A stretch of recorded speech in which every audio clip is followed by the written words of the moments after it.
Marcel Malanga, mes chéris, ce jeune homme que vous voyez sur cet écran avait tout pour être heureux. Il avait une belle vie, une vie normale. Il vivait aux États-Unis. Sa maman est américaine. Son papa est congolais. On ne sait pas ce qui s'est passé. On ne sait pas. C'est un jeune qui croquait la vie. En tout cas, vous tapez dans les réseaux sociaux Marcel Malanga. Vous allez voir à peu près qui c'est. Du jour au lendemain, son propre père vient lui convaincre d'aller sauver le Congo. On va aller sauver le Congo. On ne sait pas comment le père a réussi d'entraîner son fils dans ce genre de conditions, dans ce genre de situation. À l'heure où je vous parle, le papa ne vit plus et le fils est en prison.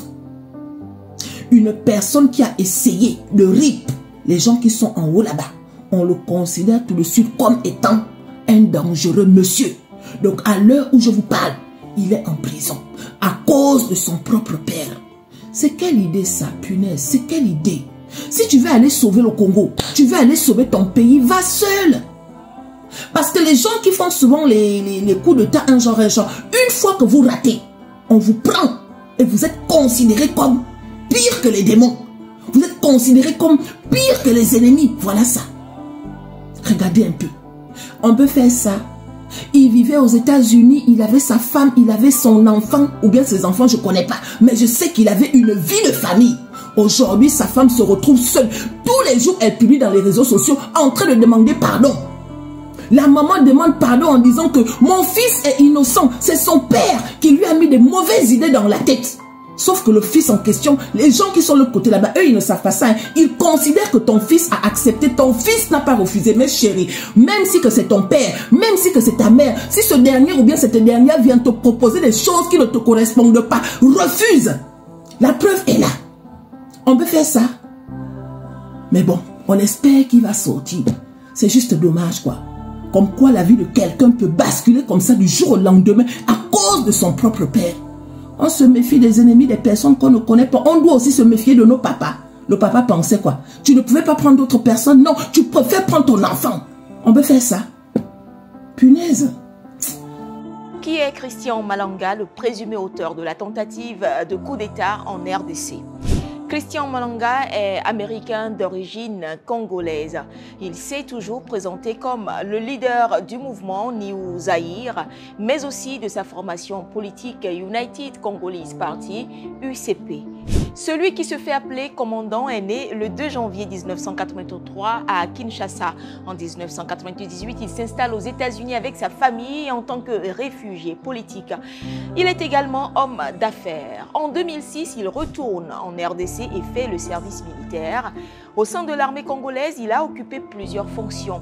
Il prend part à plusieurs entraînements commando aux États-Unis ou encore en Belgique. Aux législatives de 2011 en RDC, l'homme se lance en politique et devient candidat indépendant. Le richissime homme d'affaires qui aspire à devenir président dénonce la corruption et une mauvaise gestion du système politique en RDC. Selon les médias locaux, le 19 mai, lors de l'assaut au Palais de la Nation, les assaillants s'étaient scindés en deux groupes. Dans ces vidéos publiées sur les réseaux sociaux, ils brandissaient le drapeau du Zaïre du temps de Mobutu Sese Seko, renversé en 1997.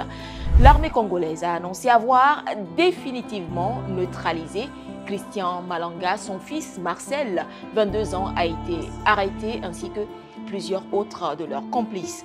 Au lendemain de cette tentative de coup d'État, des questions demeurent notamment. Et puis j'ai annoncé au tout début de ce journal que la demande de liberté provisoire pour Marcel Malanga a été rejetée par le ministère public.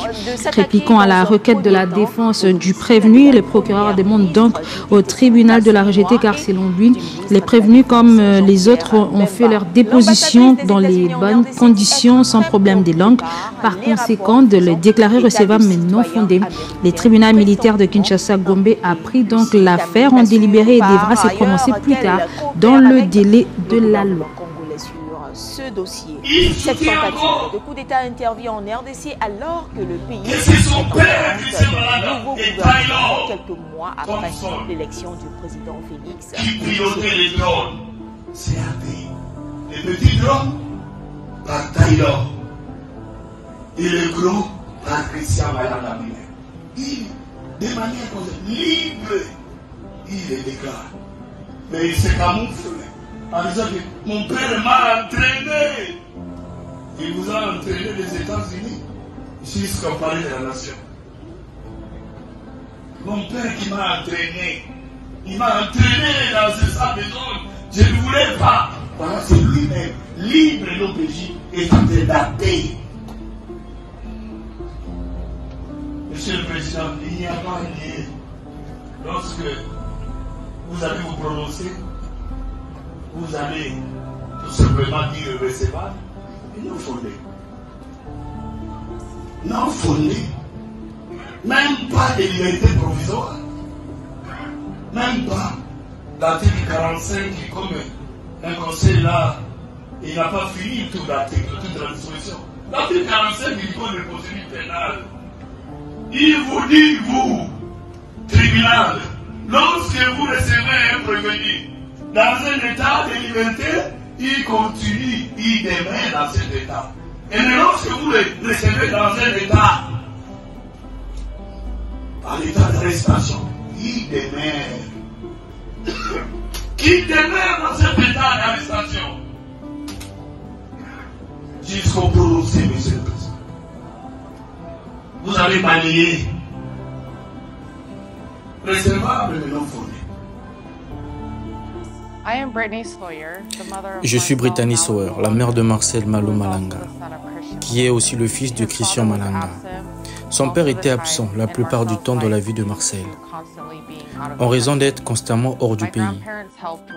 Mes grands-pères ont aidé à élever Marcel, en raison que moi et Christian nous n'avons jamais été mariés. Son père a raté les étapes importantes dans la vie de mon fils, comme apprendre à faire du vélo, commencer l'école, diplômé du secondaire et aller à l'université. C'était une déception pour Marcel. Marcel était un Américain normal, garçon de 22 ans, qui aime ses amis et sa famille. Il aime sortir avec ses amis et partir à l'aventure. Il a trouvé sa foi en Jésus-Christ, il avait 19 ans. Il est bénévole en tant qu'entraîneur de football pour les jeunes. Et il travaille dans la construction. C'est un frère attentionné, petit-fils, neveu et ami avec un cœur généreux. Marcel est bien connu et il a un impact positif pour ceux qui l'entourent. Quand Marcel était jeune adolescent, son père l'a invité en Europe, passer du temps avec lui. Ce n'était pas une expérience positive. Comme son père était trop préoccupé par ses affaires, aventures, pour se concentrer sur le bien-être de Marcel, Marcel se sentait déconnecté et incertain pour son père pendant ce voyage. Le père de Marcel avait des problèmes de colère, où il devenait violent avec Marcel. Donc à l'époque, Marcel m'avait contacté et m'avait demandé de rentrer. Et je savais que je devais ramener Marcel à la maison immédiatement. La deuxième fois que Marcel est allé rendre visite à son père, c'était en 2021, après avoir obtenu son diplôme d'études secondaires. La famille et moi étions inquiets pour Marcel. Il était bouleversé et déprimé. Il voulait juste rentrer à la maison. Il n'y a aucun moyen que Marcel faisait partie de cette coopérative. Marcel ne sait pas parler sa langue. Il n'a aucune expérience, aucune formation qui pouvait l'impliquer à quelque chose comme ça. Il a ses propres rêves et ambitions. Il ne pourrait jamais devenir président du Congo. Et quoi qu'il s'est passé cette nuit-là, je crois que son père l'a manipulé. Et la force à faire ça. Marcel n'était pas vraiment intéressé des ambitions politiques de son père. Mon fils n'est ni un criminel ni un terroriste. Marcel n'est pas une menace. Il n'est pas son père. Et maintenant, il est puni par les erreurs de son père. Au système judiciaire congolais, je vous demande de traiter mon fils équitablement. Au président Félix Tshisekedi, je comprends ce que cela a fait à votre pays et les nombreuses familles touchées par l'horreur de Christian.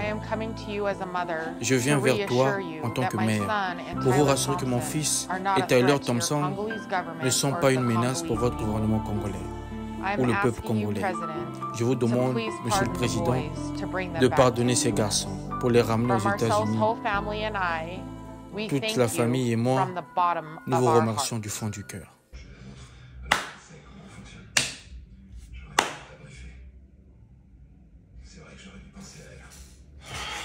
êtes nouveau sur la chaîne, n'oubliez pas de vous abonner et d'activer la notification pour ne rater aucune de nos prochaines vidéos. OneXBet.